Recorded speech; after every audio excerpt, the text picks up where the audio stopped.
मसीह खुदा के ज़िंदा और पाक और बाबरकत नाम में आप सबकी सलामती हो। और जिस तरह से हम सीख रहे हैं नए अहदनामा के मुख्तलिफ किरदारों के बारे में, आज हम सीखेंगे ज़कई के बारे में। और ज़कई के बारे में मेरा नहीं ख्याल कि किसी भी क्रिश्चियन शख्स को पता नहीं होगा, तो हर शख्स ज़कई के बारे में जानता है। तो जिस तरह से हम किरदारों की ज़िंदगी पर गौर कर रहे हैं, तो ज़कई के बारे में जानना भी हमारे लिए बड़ा ही ज़रूरी है, ख़ासतौर पर वो लोग जो नए मसीही हैं। उनके लिए थोड़ी चीज़ें जानने के लिए होती हैं कि वो नई सी नई बातें कलाम मुक़द्दस में से सीखें।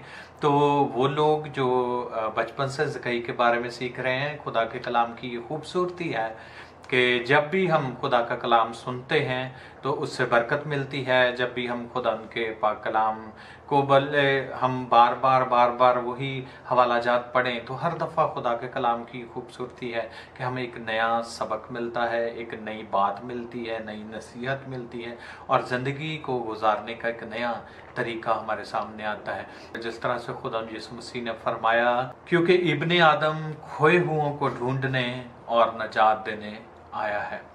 आज हम गौर करेंगे ज़कई के बारे में। इसका जिक्र हमें लूका की अंजील उसके 19वें बाब की पहली आयत से लेकर 10वीं आयत के आखिर तक में बयान मिलता है, जिसमें शॉर्ट स्टोरी ये है कि ज़कई छोटे कद का आदमी था और वो यीशु को देख ना पाता था भीड़ के सबब से, इसलिए वो दरख्त पर चढ़ गया ताकि वो यीशु को देखे।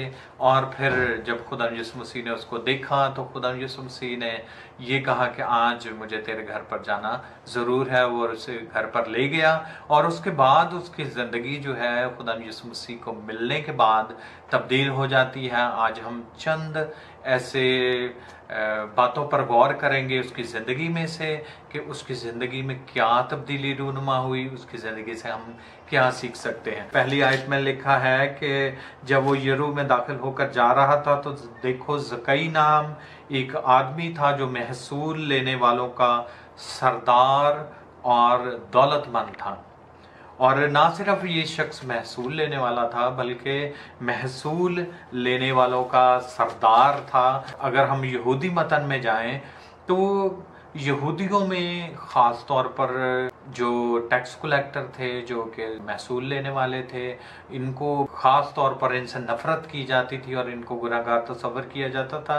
जिसकी पहली वजह ये है कि पहली बात तो वो रोमी हुकूमत के लिए काम करते थे और दूसरी बात ये कि वो लोगों से नाजायज़ महसूल जो है वो कलेक्ट करते थे।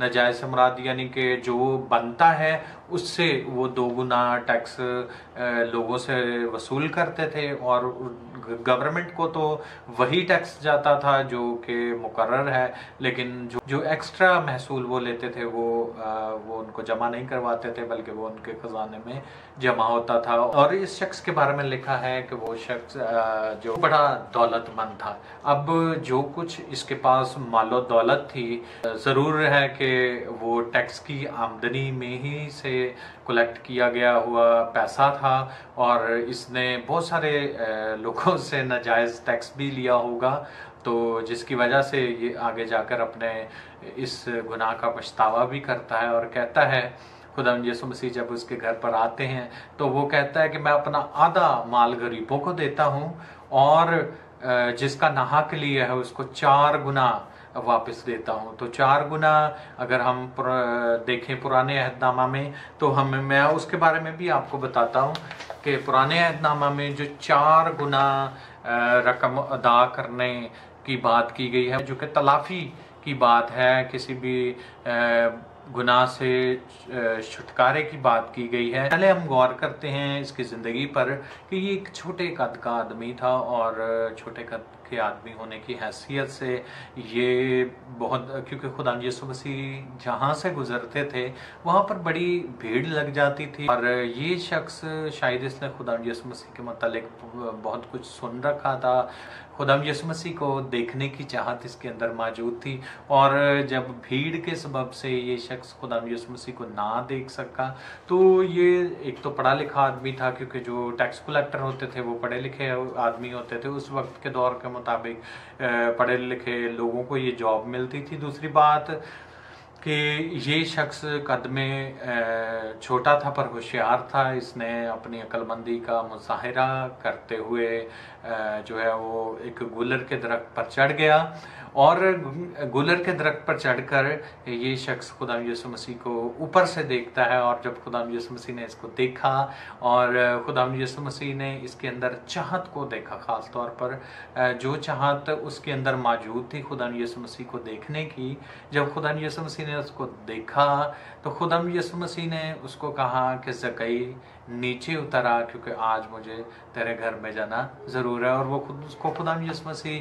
को अपने घर ले गया। जब उसकी मुलाकात खुदा यीशु मसीह के साथ हो गई, जब उसकी ज़िंदगी में खुदा यीशु मसीह आ गए, तो उस शख्स ने ये ऐलान किया, उस शख्स ने कहा कि जो माल मैंने लोगों से नाहक लिया है, मैं उसका चौगुना जो है वो अदा करूंगा और मैं अपना आधा माल गरीबों को दे दूंगा।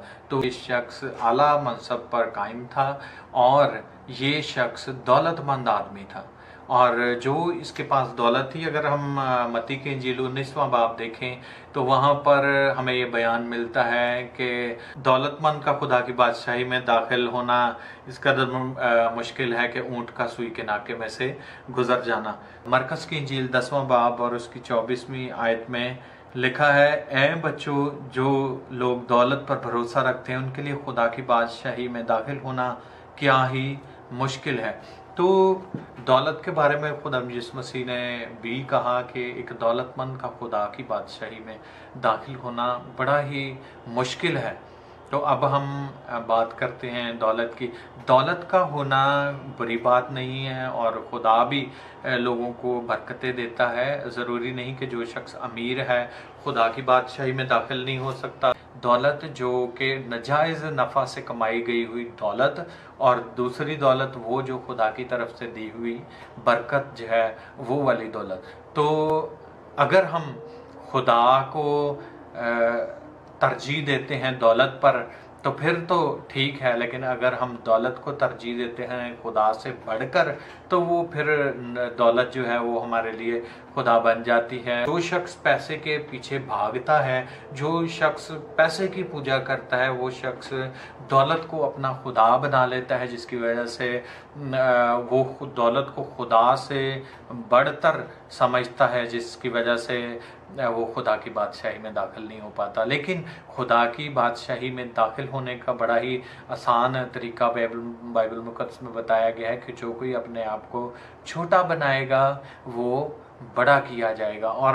और इस कहानी में भी हम देख सकते हैं कि खुदा यीशु मसीह ने ज़कई को, जब उसने तौबा की, जब उसने ऐलान किया, नजात का ऐलान किया, तो खुदा यीशु मसीह ने ज़कई को ये कहा, इसने अपने आप को छोटा बनाया, तो खुदा यीशु मसीह ने भी इसकी कदर की। खुदा यीशु मसीह ने कहा आज इस घर में नजात आई है इसलिए कि ये भी इब्राहिम का बेटा है। ज़कई जो है वो खुदा यीशु मसीह की तरफ से बड़ा किया गया और उससे खुदा यीशु मसीह ने इब्राहिम का बेटा ठहराया। अगर हम देखें तो नए अहदनामा में हमें बहुत सारे ऐसे लोग मिल जाएंगे जिनके बारे में खुदा यीशु मसीह ने उनको कहा कि ये इब्राहिम की बेटी है, इब्राहिम का बेटा है। ईमान वाले हैं उनको पालूस रसूल गलतियों के खत 3 बाब में और 7वीं आयत में कहता है कि जो ईमान लाते हैं वो इब्राहिम के बेटे कहलाते हैं। तो इस तरह से बाइबल मुकद्दस में कई दफ़ा ये अल्फाज इस्तेमाल किए गए। तो यही अल्फाज 10वीं आयत में ज़कई के लिए खुदा यीशु मसीह ने इस्तेमाल किए कि ये भी तो इब्राहिम का बेटा है। तो ये छोटा बना और इसको बड़ा किया गया। जिस तरह से लूका की इंजील 3 बाब और उसकी 8वीं आयत में हमें ये बयान मिलता है कि बस तौबा के मुवाफिक फल लाओ। जब खुदा यीशु मसीह इसके घर पर आए, जब खुदा यीशु मसीह इसकी ज़िंदगी में आए और जब खुदा यीशु मसीह से इसकी मुलाकात हो गई, तो ये शख्स की ज़िंदगी में हम तब्दीली देख सकते हैं। और ज़कई खुदा यीशु मसीह को अपने ना सिर्फ घर में लेकर आया बल्कि उस अपनी ज़िंदगी में भी लेकर आया, क्योंकि अपना माल जो है वो दूसरों को दे देना, इस बात की या अपने माल को अपना ना समझना।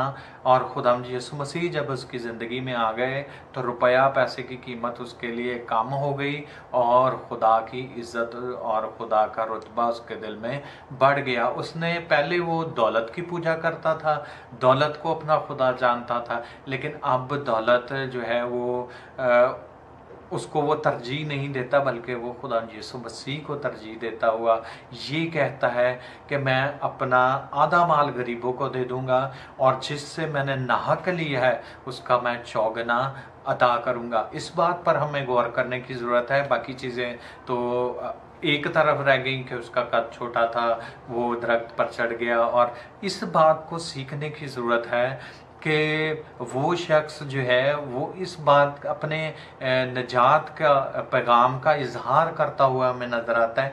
वो ये कहता है कि मैं सब कुछ जो मैंने नाहक लिया है अब उसकी ज़िंदगी में पछतावा है। अब उसे पता है अब उसकी ज़िंदगी में सबसे बड़ा गिल्ट क्या था। उसकी ज़िंदगी में सबसे बड़ा गिल्ट जो पछतावा था, जो एहसास गुनाह था, वो ये था कि मैंने लोगों का नाहक लिया है, क्योंकि वो महसूल लेने वाला था।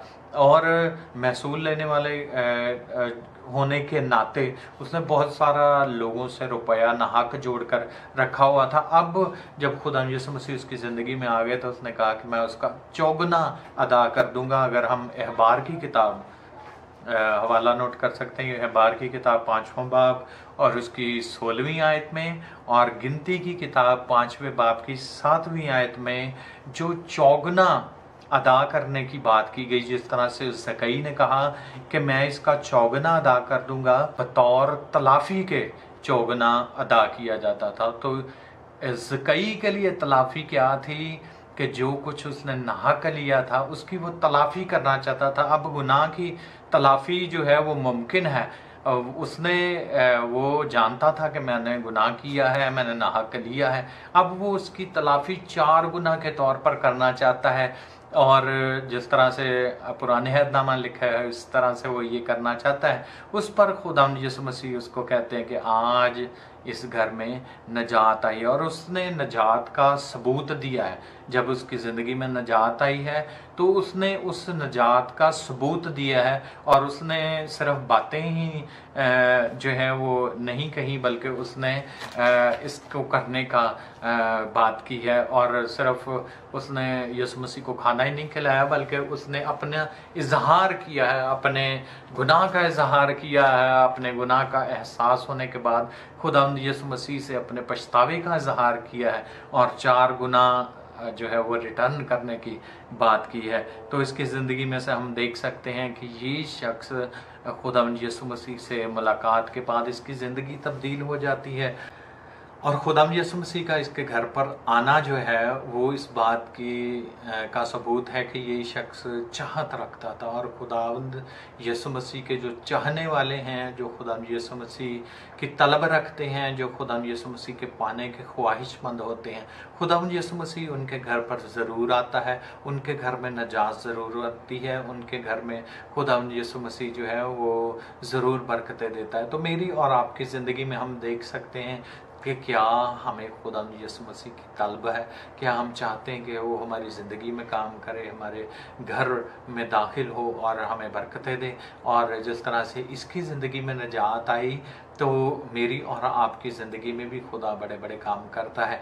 और बेशक जब हम गुनाह का एहसास हो जाता है इस जगह की माने, तो अब हम भी तौबा की तरफ इसकी ज़िंदगी से हम ये सीख सकते हैं कि जब हमें गुनाह का एहसास होता है तो हमें ज़रूर तौबा की तरफ माइल होने की ज़रूरत है, अपने गुनाह का पछतावा करने की ज़रूरत है। और ना सिर्फ पछतावा करने की ज़रूरत है बल्कि उसकी तलाफ़ी करने की ज़रूरत है, उस गुनाह को तर्क करने की ज़रूरत है, उस गुनाह को छोड़ देने की ज़रूरत है, ताकि हमारे ज़िंदगी में ताजगी के दिन आए। खुदावंद यीशु मसीह के वसीला से हम बरकत हासिल करें, हमारे ख़ानदान बरकत हासिल करें। सो खुदावंद आज के कलाम के वसीला से मुझे और आप सबको बरकत दे। आमीन।